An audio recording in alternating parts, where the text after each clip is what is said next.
Bryan Danielson responding to fans booing him, and Jim Ross giving a hopeful update on his radiation therapy. This is Wrestling Hub. My name is John, and you're watching the Wrestling Report for December 5th. Before we get into the rest of the video, make sure you subscribe to Wrestling Hub and turn on all notifications to stay up to date with everything in the world of pro wrestling. Also, don't forget to follow us on Instagram at Wrestling Hub Official, and also follow us on Twitter at Wrestling_Hub.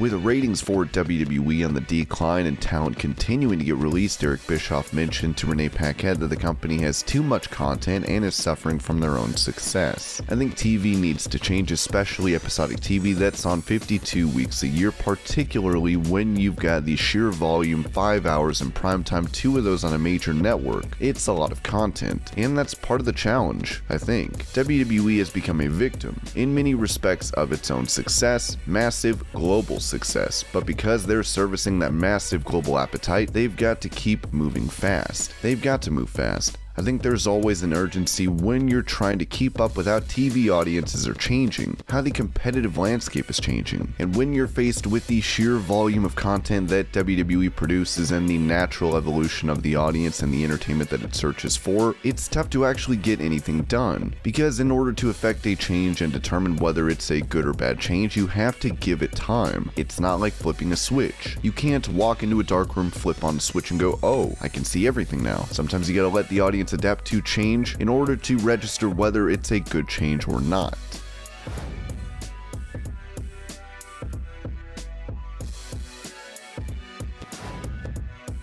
Given Triple H is away from his duties on NXT to recover from a heart procedure, the show has been going on without him. Former NXT Women's Champion Raquel Gonzalez mentioned how the product is doing in the absence of the game. It is pretty weird, but I will say the team that we have has always been a part of Triple H's as well. So Triple H being the peanut butter to NXT's jelly, he's never only been the one person of peanut butter. We have Shawn Michaels, Matt Bloom, Road Dogg, Scotty Armstrong, Terry Taylor, Norman, Scotty 2 Hotty, all these coaches, Sarah Armato. Now having Storm and Carino here as well, it's been a blessing having an amazing team who are positive, who kind of stepped in when Triple H had to step away for a little bit and have taken that role and been there, not only for the new talent, but as well for the talent that has been here for a while and are trying to adjust to the changes as well. With Triple H being away, Shawn Michaels has stepped up in his place, as Gonzalez had this to say about her working relationship with HBK. It's been amazing, it really has. I met him a couple of times when I was younger, because my dad actually wrestled for him in San Antonio at TWA.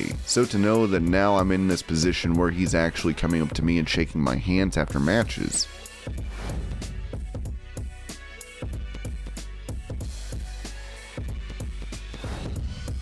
Speaking of Shawn Michaels, he recently talked to Jim Varsalone about the direction of NXT, saying the brand is the only one where true stars are made. One of the really cool buzzwords is producing new, young, fresh superstars, and they are actually people who have been around for 10 or 15 years and are just now making it onto television. We are the only brand in the entire world that is bringing real, true-to-life, young, fresh men and women that are going to be stars of Raw and SmackDown in the next 5 to 10 years. It's just that simple. It starts all here. Braun Breaker, Tony D'Angelo, Grayson Waller, numerous other people where you are watching their first, second, third, 10th matches. Breaker, D'Angelo, they are going to go out there at War Games, one of the biggest shows of the year, and it's their 10th to 15th matches. Nobody has been thrown into the deep end like these young men and women have. They've done a fantastic job, and it's awesome to see.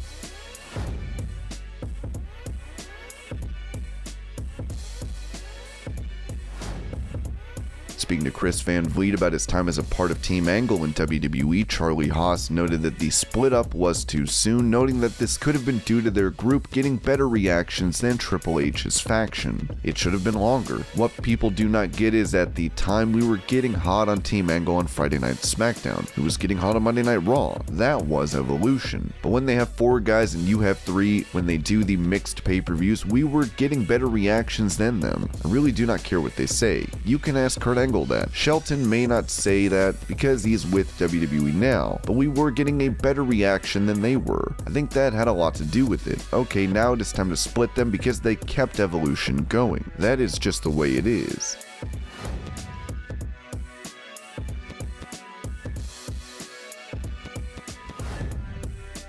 Being one of the most famous wrestling stars of all time, Hulk Hogan has a ton of crazy stories. While certainly some are true, Hogan has told his share of tall tales. As a list of some of the lies resurfaced on Twitter, with Alan Cheapshot noting a few of them. Hogan in his autobiography claimed he battled an unheard of .714 in the Little League World Series. In fact, it was so unheard of that to this day, the Little League has no record of a Terry Bollea ever even playing in the World Series. In 1983, Vince McMahon Jr. flew to Minneapolis personally to re-sign Hulk, which was risky according to Hulk, considering that Minneapolis was a very small town back in 1983. It had a population of 1.8 million. According to the truth teller Hulk Hogan, when he signed with the WWF, Bob Backlund was very upset and jealous. Hogan talked about bitter Bob not wanting to pass the torch to the incoming star, refusing to appear or tag with Hogan. These screen grabs must be CGI generated then. I can't breathe. Hogan said this about drawing the Pope at the Silverdome. The Pope, God bless him, only filled 80,000 seats, but it was okay. I was preaching the gospel in the ring that day anyway, so whoever came got their dose.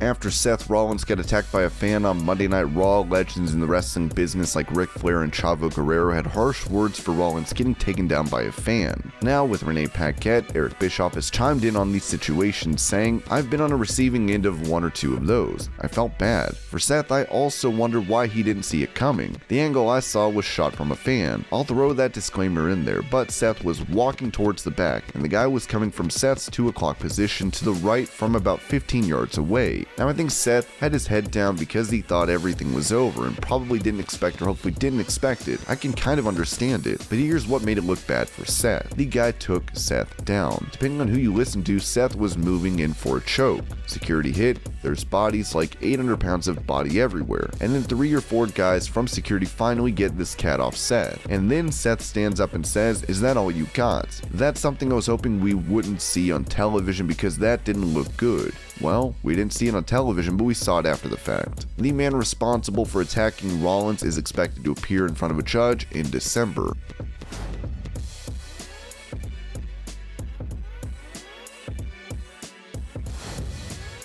Following his departure from WWE, Bryan Danielson looks set to wrestle Hangman Page for the AEW World title at Winter is Coming. In the meantime, he spoke to TV Insider, mentioning the issues surrounding his WWE schedule towards the end of his time there. There wasn't necessarily a plan to wrestle each week. I'm a firm believer that too much time between matches makes matches hurt more. For me, the optimal number of matches is 8 to 10 a month. That's what I realized in WWE. In my last contract with WWE, I got a lighter schedule to be at home more. It was really limited to 10 shows a month. I don't want to wrestle 227 matches a year, but I find wrestling every week makes my body feel better. I'm prepped better for longer and bigger matches. I look forward to wrestling every week.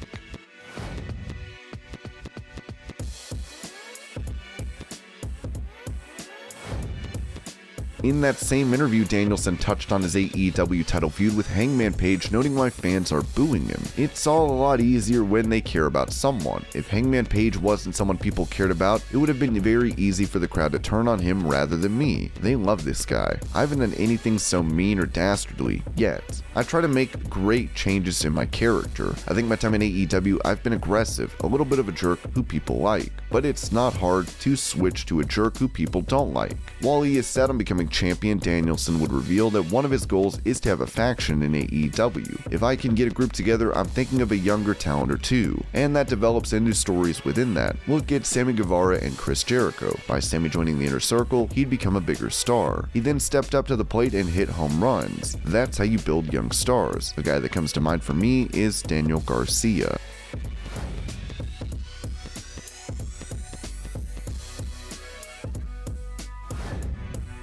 With him away from his AEW commentary duties to deal with skin cancer, Jim Ross gave an update on his condition. "They got all the cancer out of my back. I don't have any more cancer in my back. Just 2 places, my shoulder and down lower." Ross will more than likely not return until December 29th as we wish him the best in his radiation treatment.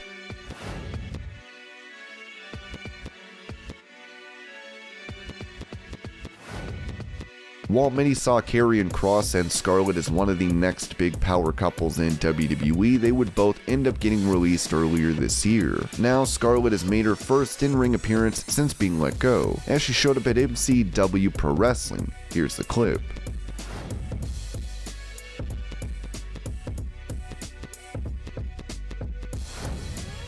With him being released from WWE in July, Bray Wyatt is of course a free agent in the world of wrestling. Recently, Wyatt has seemingly become the victim of hacking, as his profile promoted a PS5 giveaway with it said, "Hey Twitter family, I was able to receive an extra PS5 from a sponsor, and I wanted to sell it to one of you guys for retail price. I can ship anywhere in the USA, DMs opened." There was even a picture included, as we hope no one sent their information to try and get the console.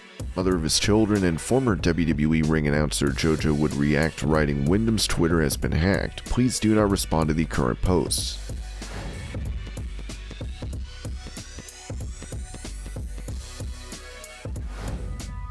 While Jade Cargill looks hopeful in becoming TBS champion, she recently took to Twitter to mention fans that have a problem with her and others. "What do some, not all, of you fans have against black women wrestlers? I hear it so much and it sickens me. It's 2021. I'm talking about it because everyone else is scared. I'm not." And this was your pro wrestling news update. I hope you're all having a great day. Thank you so much for watching, and I'll see you later.